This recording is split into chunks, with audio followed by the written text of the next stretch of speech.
Shalom, hari ini kita akan renungkan Injil Markus pasal 15, teksnya ayat 26 sampai 38, dan sudah dibagi dua paragraf. Paragraf yang pertama ayat 26 sampai 32, semua orang, baik imam-imam kepala bersama-sama ahli Taurat maupun kedua orang yang disalibkan bersama-sama dengan Yesus mengolok-olokkannya dan mencela.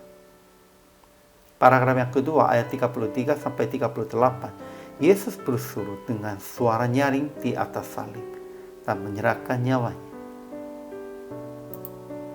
Kesimpulannya, orang Romawi menghujat Yesus dengan memasang tulisan raja orang Yahudi.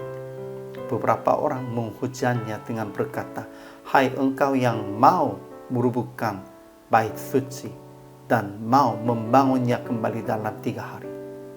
Demikian juga imam-imam kepala ahli Taurat dan kedua orang yang disalibkan bersama-sama juga mengolok-olokkannya. Namun Yesus tetap tahan. Kemudian kegelapan meliputi seluruh daerah itu ketika Yesus berseru, "Eloi, Eloi, lama sabachthani," dan ia menyerahkan nyawanya dengan suara nyaring di atas salib. Ketika tabir bait suci terbelah dua dari atas sampai ke bawah.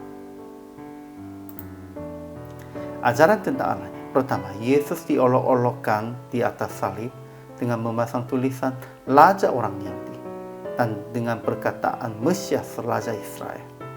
Tetapi semuanya ini benar. Kedua, Yesus berseru, "Eloi, Eloi, lama sabachthani," dan ia menyerahkan nyawanya dengan suara nyaring di atas salib. Itu artinya, kenapa Tuhan menyerahkan saya, meninggalkan saya? Dan itu berartinya, sebelumnya Yesus tetap sebagai Allah, tetapi sekarang itu berserunya dengan sebagai manusia sempurna. Dan melalui itu, Yesus menjadi kurban untuk semua orang, semua manusia. Melalui itu Yesus semuanya berhasil. Ajaran tentang manusianya. Pertama, orang Romawi menghujat Yesus dengan memasang tulisan Raja orang Yahudi. Kedua, beberapa orang menghujatnya dengan berkata, "Hai engkau yang mau melubuhkan bait suci dan mau membangunnya kembali dalam 3 hari." Demikian juga imam-imam kepala ahli Taurat dan kedua orang yang disalibkan bersama-sama juga mengolok-olokkannya Yesus dengan berkata, orang lain ia diselamatkan, tetapi dirinya sendiri tidak dapat ia selamatkan. Ketiga, ketika Yesus mati di atas salib, tabir bait suci terbelah dua dari atas sampai ke bawah. Itu artinya, siapapun manusia bisa maju kepada Tuhan dengan berani.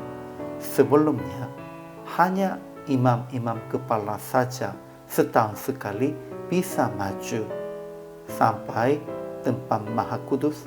Tetapi sekarang, siapapun bisa maju kepada Yesus, kepada Tuhan.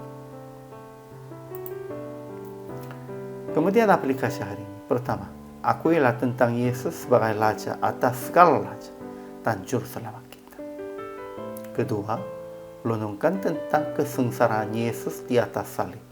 Dan dua, supaya kami juga mengikuti kesengsaraan itu.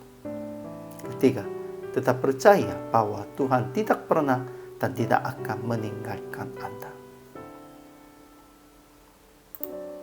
Akhirnya PR praktik hari ini, akuilah tentang Yesus sebagai Raja atas segala raja dan Juru Selamat Anda. Dan tetap mengatasi segala pencobaan dan penderitaan dengan percaya bahwa Yesus tetap menyertai dan tidak akan meninggalkan Anda. Yesus tidak meninggalkan. Tuhan tidak pernah meninggalkan. Kita hanya tahan saja di dalam iman yang kokoh. Inilah orang percaya.